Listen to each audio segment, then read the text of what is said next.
How does IFS therapy relate to attachment theory? Have you ever wondered how our early relationships shape our emotional health? This question is especially important when discussing internal family systems therapy and its connection to attachment theory. Understanding this relationship can be a game changer for those on the path to maintaining long-term sobriety.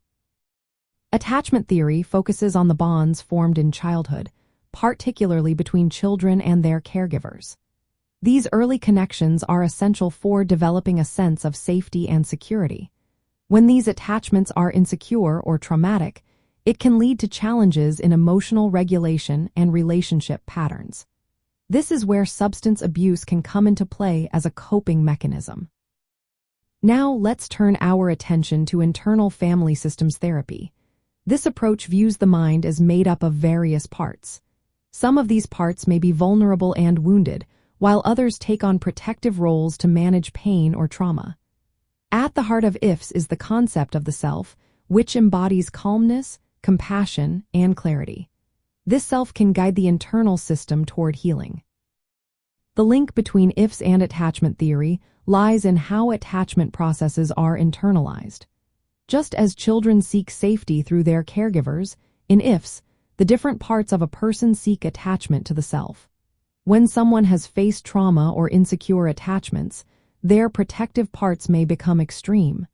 This can make it hard to access the self and feel safe internally. IFS therapy works to create a healing connection between the self and these internal parts. This connection offers an internal corrective experience, which helps regulate the nervous system and restore balance. This process is particularly important for those recovering from substance abuse.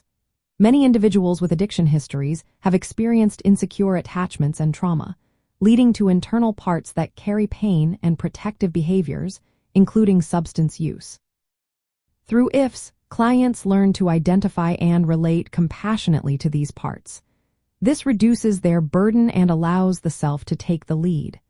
This internal healing supports emotional regulation and decreases the reliance on substances as coping tools.